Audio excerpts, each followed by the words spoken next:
Hello जामिन। Hello जामिन, तुम अभी तक घर क्यों नहीं पहुंचे हो? मैं और तुम्हारी अम्मी इतने परेशान है। मैं तुम्हें कितनी कॉलें भी की, तुम मेरा फोन ही नहीं उठा रहे हो और चाचू का फोन डेड जा रहा है। प्रीमिया, बहुत बड़ी प्रॉब्लम हो गई है यार। कैसी प्रॉब्लम? क्या हुआ जामिन, बोलो। हरीम एजाज चाचा का इंतकाल हो गया। क्या?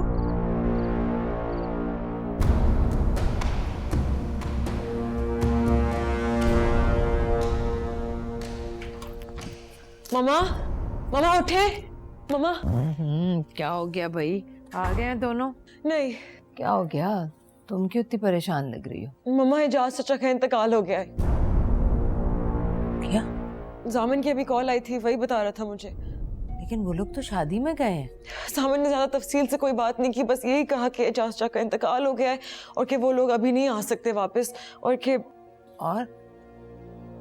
और क्या? चाचू को एक मैसेज भी दिया है। कैसा मैसेज? वो कह रहे थे कि हमें भी जाना चाहिए वहाँ। वकार का दिमाग खराब हो गया।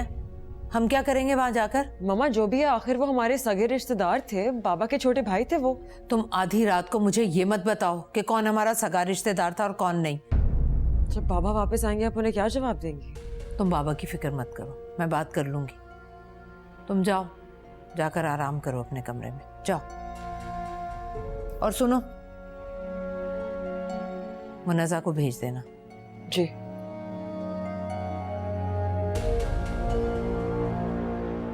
लड़की की शादी हो गई थी या फिर फौतगी की वजह से रुक गई?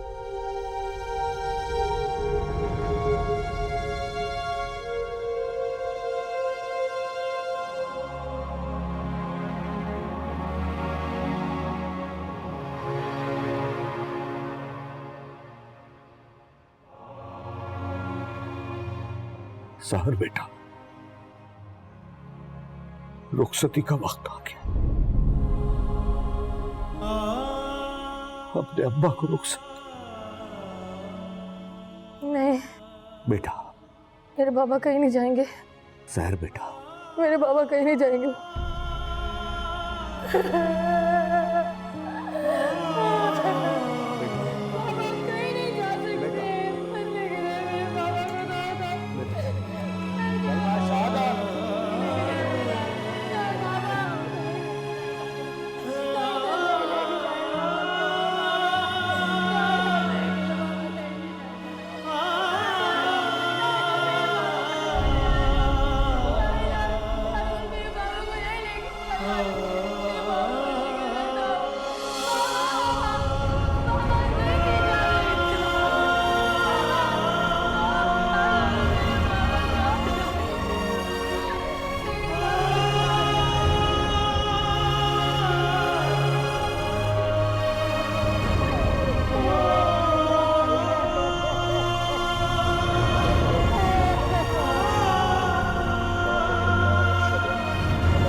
फरिश्ता आदमी थे एजाज भाई।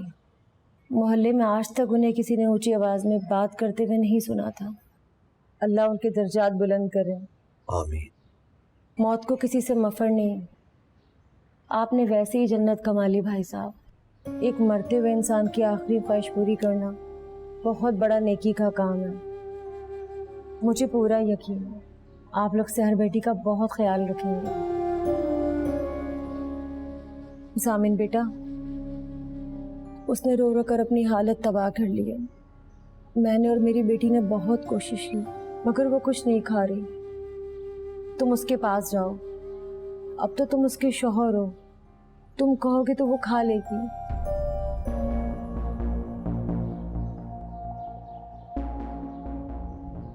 बेटा तुम बैठो, मैं समझाता हूं उसको।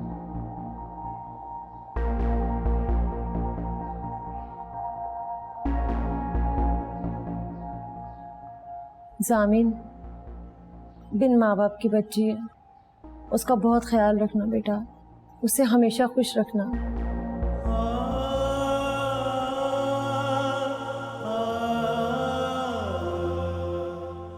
सहर बेटा,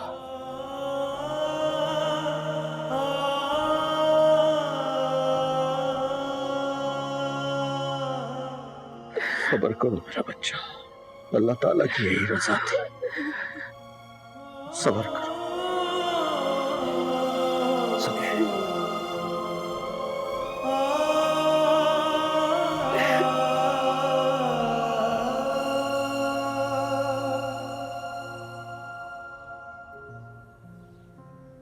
सहर बेटा, कल सोयम के बाद हम सब कराची रवाना हो जाएंगे।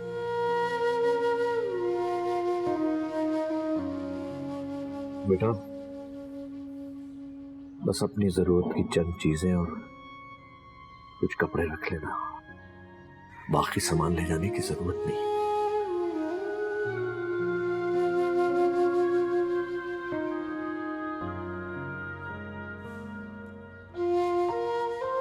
शुक्रिया बेटा।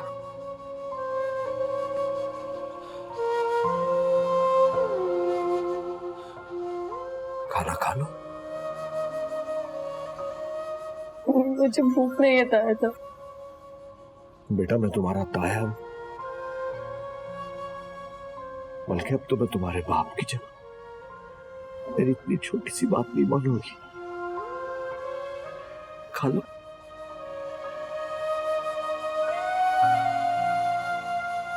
खा लो।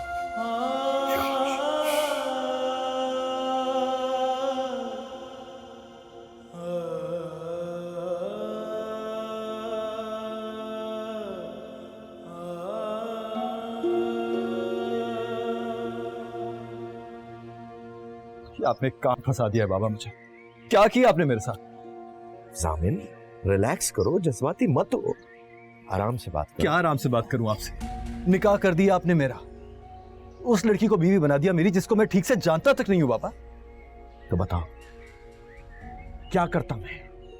अगर अपने भाई की जान बचाने के लिए मैंने ये काम किया तो क्या गलत किया? बोलो, जवाब दो। आई एम सॉरी, मेरे पास आपकी इस बात का कोई जवाब नहीं। जामिन, एजाज मेरा सगा भाई था, सगा। उसने मुफलिसी में सारी जिंदगी गुजार दी। सिर्फ एक कसूर था उसका कि उसने अपनी पसंद की शादी की थी, और इफ्तिखार भाई और भाभी जान को बस ये पसंद नहीं था। उन्होंने कभी कबूल नहीं किया, उसको घर से निकाल दिया। एजाज ने कई बार वापस आने की कोशिश की, लेकिन इफ्तिखार भाई और भाभी जान ने उसको माफ ही नहीं किया। मेरा भाई कसम पुरसी की जिंदगी गुजारने के बाद बेबसी की मौत मरने जा रहा था। अगर एक मरते हुए आदमी को मैंने एक छोटी सी खुशी दे दी तो मैंने क्या गुनाह किया? तुम बताओ, अगर तुम मेरी जगह होते तो क्या करते? अच्छा, I am sorry Baba, sorry.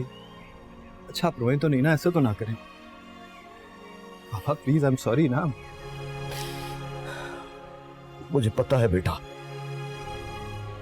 मैंने तुम्हें बहुत बड़ी मुश्किल में डाल दिया है, बहुत गलत किया है मैंने तुम्हारे साथ। लेकिन जामिन, तुम मेरे बेटे हो, मैंने तुम पर भरोसा करके ये सब कुछ किया है।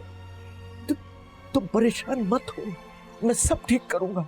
बाबा, आप जानते हैं मैं आप पे कितना भरोसा करता हूँ। आई एम सॉरी, मैंने आपको हर्ट किया, लेकिन मैं भी क्या करूं?